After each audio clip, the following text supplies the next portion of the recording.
Masuknya bangsa Eropa ke Nusantara.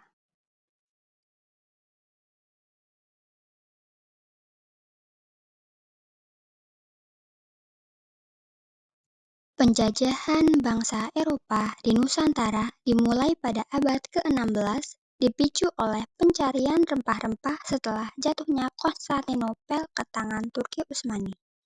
Bangsa Portugis menjadi yang pertama mendarat di Malaka pada 1511, diikuti oleh Spanyol, Inggris, dan Belanda.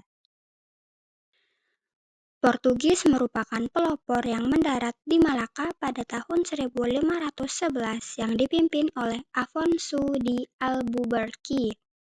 Mereka akhirnya berhasil mendirikan benteng dan mendapatkan hak monopoli perdagangan rempah-rempah.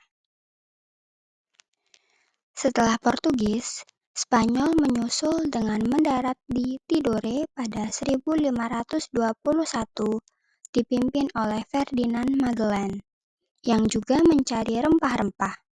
Akhirnya, pada tanggal 7 April 1521, mereka telah sampai di Pulau Cebu. Setelah Magellan meninggal, ekspedisi ini kemudian dilanjutkan oleh Sebastian Elcano yang sampai ke Maluku.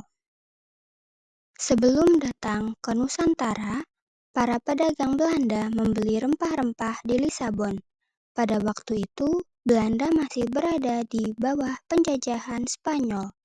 Mulai tahun 1585, Belanda tidak lagi mengambil rempah-rempah dari Lisabon karena Portugis dikuasai oleh Spanyol. Dengan putusnya hubungan perdagangan rempah antara Belanda dan Spanyol, bangsa Belanda menjadi terdorong untuk mengadakan penjelajahan samudra. Belanda mendirikan Verenigde Oost-Indisch Compagnie atau VOC pada 1602 untuk menguasai perdagangan rempah-rempah dan memonopoli sumber daya alam. Kedatangan bangsa-bangsa ini tidak hanya mengubah peta perdagangan, tetapi juga membawa dampak yang besar terhadap struktur sosial, budaya, dan politik masyarakat. Belanda memulai pelayaran menuju Nusantara dengan 4 buah kapal di bawah pimpinan Cornelis de Houtman hingga sampai ke Banten.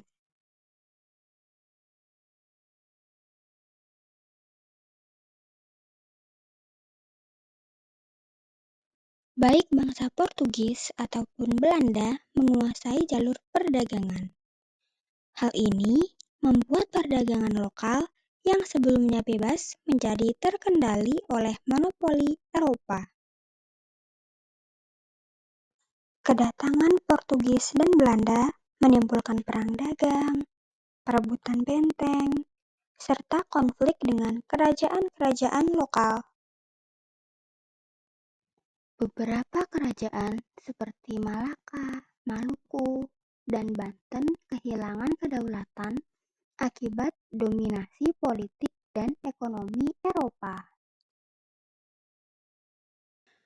Kedatangan bangsa Eropa mendorong penyebaran agama Katolik oleh Portugis, khususnya di Maluku, Flores, dan Timur. Selain itu, kontak budaya dengan bangsa Eropa membawa pengaruh bahasa, teknologi maritim, dan arsitektur benteng. Masyarakat mulai bergeser dari sistem perdagangan tradisional menuju sistem ekonomi kolonial yang berbasis komoditas ekspor seperti rempah, lalu kopi, tebu, dan lain-lain. Hal ini menimbulkan eksploitasi tenaga kerja dan pergeseran kepemilikan tanah. Sistem monopoli VOC menimbulkan beban ekonomi rakyat. Ketimpangan sosial mulai tampak karena keuntungan lebih banyak mengalir ke pihak Eropa dibanding masyarakat lokal.